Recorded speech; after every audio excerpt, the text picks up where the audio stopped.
का यूज करते हैं, किटकैट का यूज करते हैं, तो इस किटकैट में क्या होता है, एक पतला सा महीन तार लगा रहता है। इस तार को क्या कहा जाता है, फ्यूज तार। फ्यूज तार का काम क्या होता है कि अगर आवश्यकता से ज्यादा विद्युत यहाँ प्रवाहित करे तो फ्यूज तार गल के क्या हो जाएगा, टूट जाएगा।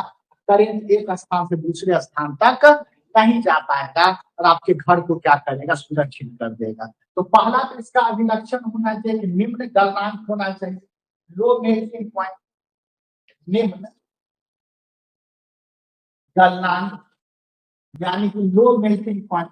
निम्न गलनांक होगा तभी तो यह तुरंत पिघल के क्या हो जाएगा, टूट जाएगा। अगर उच्च गलनांक होगा तो जल्दी टूटेगा ही, तब तक में तो करंट आपके रेफ्रिजरेटर तक पहुंच के धब्बा मार दे, ठीक है, इसलिए तुरंत गलना चाहिए। और दूसरा, आपको ज्यादा उष्मा उत्पन्न होगा तभी तो गलेगा, इसका उच्च प्रतिरोध होना चाहिए। इसका क्या होना चाहिए, उच्च प्रतिरोध, यानी कि हाई रेसिस्टेंस। तो अगर पूछ देगा कि फ्यूज तार का विशेषता क्या होना चाहिए, तो फ्यूज तार का दो विशेषता तो याद रखिएगा, high resistance, low melting point, यानी कि उच्च प्रतिरोध, निम्न गलनांक। कभी कभी प्रतिरोध की जगह पर प्रतिरोधकता, रेसिस्टिविटी शब्द भी वहां क्या करेगा, यूज कर देगा, तो कंफ्यूज नहीं कीजिएगा। तो उच्च प्रतिरोध और निम्न गलनांक होना चाहिए। गल रहा है, पिघल रहा है, यानी कि इस पर हीट जा रहा होगा। तो यह विद्युत के किस प्रभाव पर आधारित है, तो विद्युत के उष्मीय प्रभाव पर, यह विद्युत के उष्मीय प्रभाव पर आधारित है, यानी कि heating effect of current, heating effect of current पर यह क्या होता है, आधारित, ठीक है, यह भी जान लेंगे। और जैसे देखिएगा कि जो हम लोग हीटर में जो ये क्वाइलिंग मटेरियल यूज करते हैं, हीटर में जो क्वाइल यूज करते हैं, ये क्वाइल किसका बना होता है, यह आपको नाइक्रोम का बना होता है।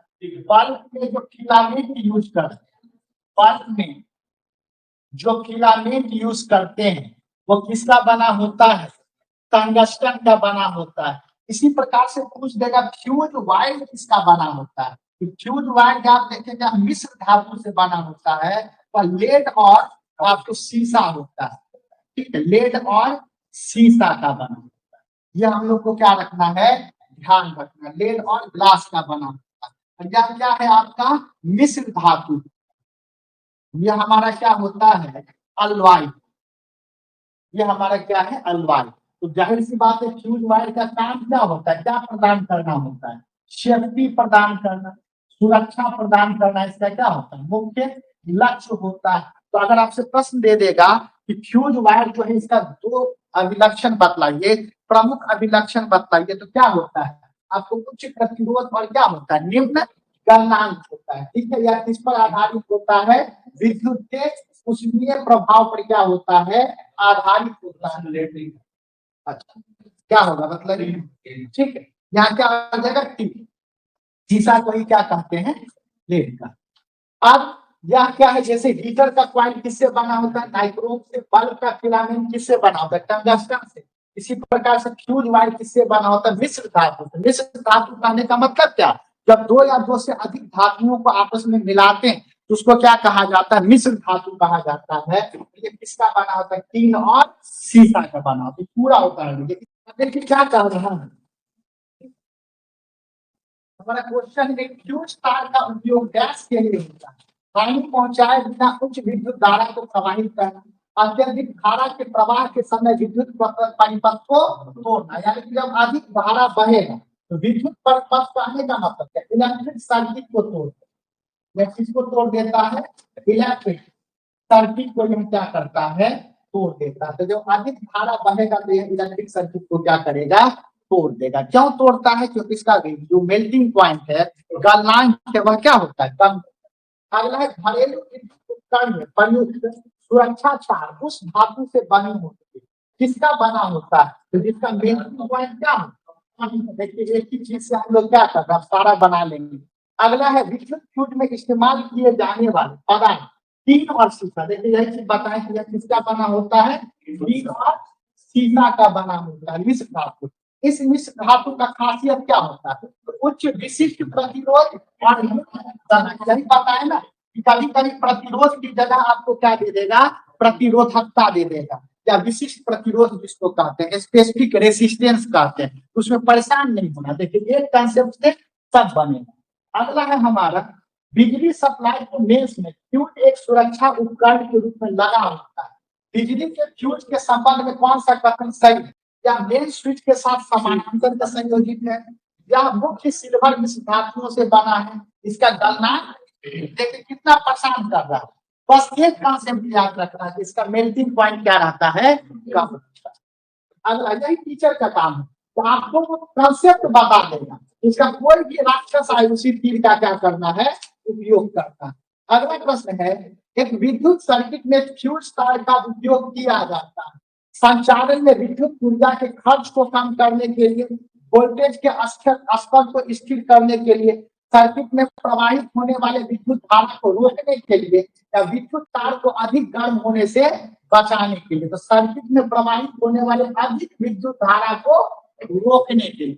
तो विकल्प चारों पढ़िए बाबू, ऐसा नहीं कि एक ऑप्शन आपको आंसर आ रहा है तो छोड़ दीजिए, चारों पढ़ के देख लीजिए। कभी कभी होता है कि चारों ऑप्शन सही होता है, उसमें से सबसे ज्यादा क्लोज जो ऑप्शन होता है उसी में क्या लगाना रहता है, टिक लगाना रहता है। कभी कभी हम क्या करेंगे, सी में टिक लगा देंगे और चौथा ऑप्शन दिया रहता कुछ और जो उससे और सटीक होता, तो फिर बाद में क्या होता है, अफसोस लगता है। ये सब चीज ध्यान रखना। अगला फ्यूज का सिद्धांत है, तो देखिए फ्यूज विद्युत रासायनिक प्रभाव पर है, इलेक्ट्रोकेमिकल के, विद्युत का यांत्रिक प्रभाव पे है, केमिकल मैकेनिकल के, विद्युत का अब जस्ट मतलब फ्यूज किस पर आधारित है, एक आपका कंसेप्ट पकड़ाया उसी से आपका पूरा बन गया। अगला फ्यूज तार किससे बना होता है, और का बना। तो देखिए 5-6 क्वेश्चन तो उसी स्लाइड से आपका क्या हो गया, बन गया। और हमको पूरा विश्वास है कि वही स्लाइड आप भूल जाइए, क्वेश्चन तो याद रहेगा,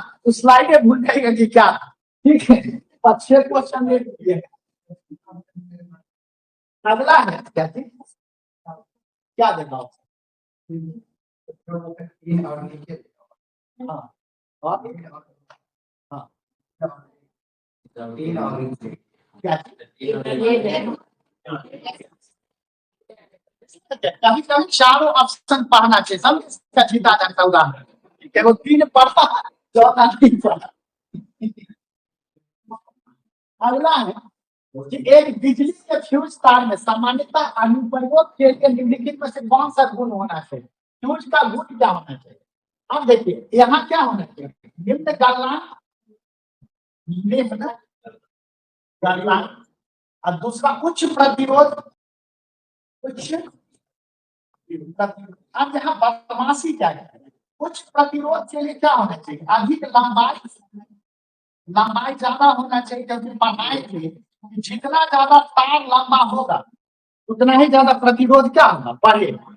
और एरिया ऑफ क्रॉस सेक्शन क्या होना चाहिए, कम, यानी कि पतला तार। अधिक लंबाई या नहीं तो क्या होना चाहिए, पतला तार। अब देखिए तो मोटा तार नहीं होगा, मोटा तार नहीं होगा, कम लंबाई नहीं होगा, अधिक लंबाई, निम्न गलनांक धातु और पतला।